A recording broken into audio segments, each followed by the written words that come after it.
How we doing, people? This is take two. I don't know what's going on with this phone. I don't know.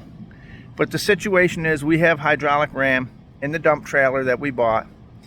Someone has abused it. They have not taken care of it. They've not greased it properly. They've taken it and used it and used it and used it and said, I don't need to give back because it's a dump trailer and we don't care about it. And we don't care about the next guy that's going to own it, that's going to want to rebuild it and make it right. And if they knew anything about the next guy, I don't like to do things half-assed, if you know what I mean. Now, there's a situation with these hydraulic rams. In the ends, you can't always get the pins out. You have to grease them on a regular basis, people. And even maybe every couple of years, take the pins out and service them.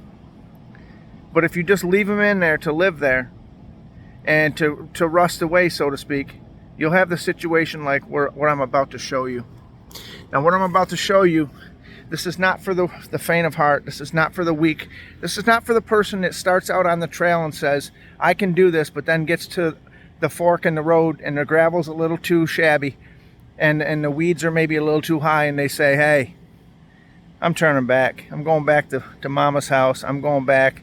This is not a situation for someone like that.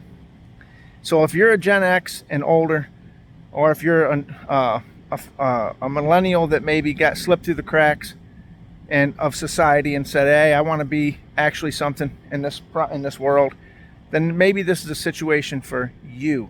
Okay, let's take a look at this deal I've got going on here, people. And I don't want to hear people say, oh, why do you get this tool? Why did you buy this? Why did you buy that? Sometimes when I'm into a project, I have to pull every tool I've got out in the arsenal, and I've got a lot of tools. And today is one of them days where I've got drills, cut-off wheels, I've got everything, torches. Okay, you have to be careful when you're dealing with hydraulics with torches. You can actually cook the seals. You don't want to do that. But let's take a look, without further ado, at the situation at hand. As you can see, this pin here was in this sleeve. Now, that is a situation that would not come out. Even on the end, I cut the end. It just wouldn't come out. I had to take and slice the end of the actual sleeve in order to get that pin out. With a 12-ton hydraulic press, it would not move it. Even with heating this, it would not budge it. I actually will bring you over and show you. Now, this telescopic boom right here, prior to Joe Biden coming in office, they were about $750. It's a telescoping boom. Right now, it could be anywhere upwards to anywhere from $950 to $1,200. But I want you to take a look at the situation here, people.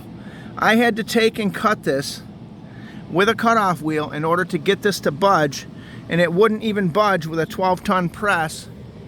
Okay, I actually bent the head on here. If you can see that, it's bent this way. But here's what else I had to do for this one. Do you remember this? I had to set this in here, and I had to open that up as I used the press, and it finally gave up the ghost, so to speak. But this is just to show you how tough some of these pins are in there. This is why there was a grease circ here. You're supposed to grease these. But we'll just go ahead and finish this one off and show you how hard. Now, I actually broke this, people. That is a heavy-duty cast piece of steel, and I understand it's a Harbor Freight deal. That's still steel nonetheless. And I want you to know that that bad boy right there was a lot to get that out of there. You see how that's still jumping to get this pin out? Now, we will stop and we will take a quick look at this. And I'll tell you what, the best thing about this press is this little handle right here. Instead of having to shove this handle in here to turn this on and off, I built this wheel for it. And let me tell you something, I've never been happier with that. But that's the deal. We're getting this out. We're live. This is live action, people. You're actually seeing the pin come out in live action. And I want you to see it as it's coming out, because I struggled to get this out. Maybe you, the DIYer, are trying to get these pins or similar pins out of something and you don't know how to do it. this is how you do it. Now, I even took a torch. As you see, I went and even bought another MAP gas, and I heated the hell out of that, but you've got to be careful. On the other end, there's seals. So you can only heat it so much, people. You can't get it glowing red hot.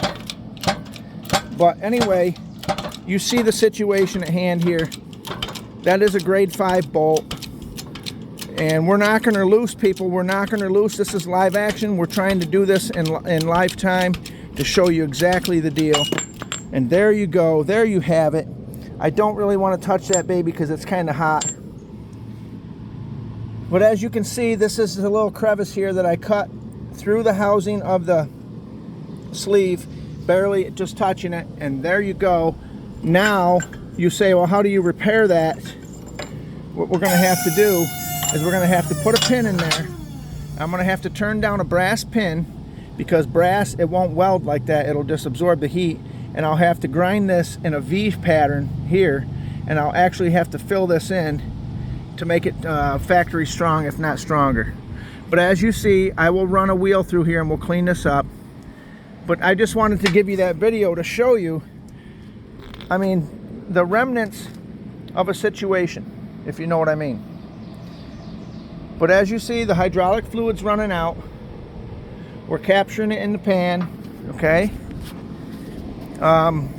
Someone's got some kind of undercoating or whatever on here. I'll have to pull this back out and clean this sleeve off so I don't ruin the seal.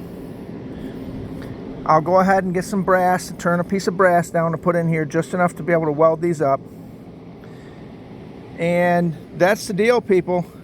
I went and got some other pieces of steel today, some heavy duty steel right here. Let's take a look at what we have. We have 1/4 inch wall to go with the 1/4 inch wall over there. Now here's the other thing I want to show you what we built. I do have a mag drill, people, and what I did was I sized up the hole. This is an 1 1/16 hole, and these here are the ears that come off the back of the dump trailer here, and they go inside here, okay? Now you can just weld this ear right to the bottom of this rail, but I thought to myself, that puts a lot of pressure just on one wall. Why don't I go ahead and do it like this, so that when I pull that back, I've got all that area around that angle iron, top and bottom and side, in order to weld that way there.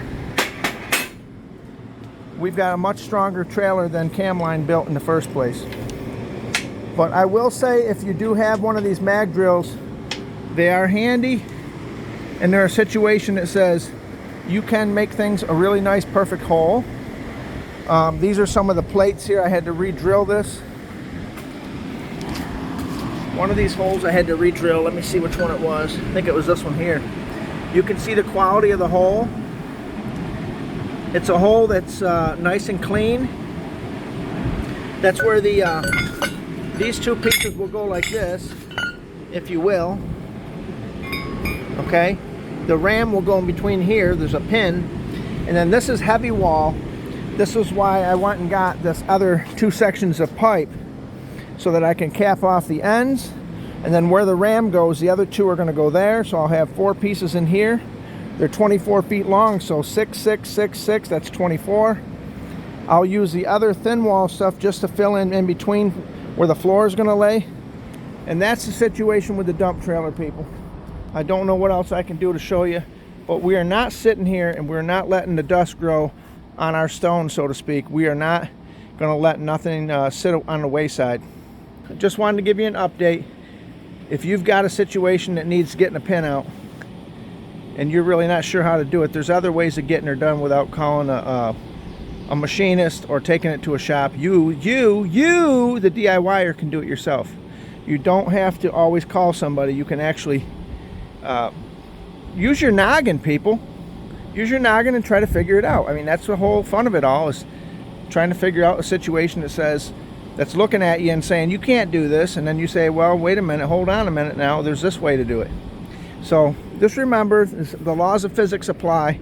Pressure, stress, so forth. When you're taking out a ram or a piece like this that needs to be opened up, if you can open the sleeve up a little bit, It reduces the friction on the pin and it lets it push out. But it's a 12-ton central machinery from Harbor Freight. It did work. It bent a few things, but at the end of the day, it's okay. It's okay. But this is Bry. The dump trailer is getting underway. Got to get on down the road, people. If I got to get this done, I got to get on down the road. We'll talk to you later.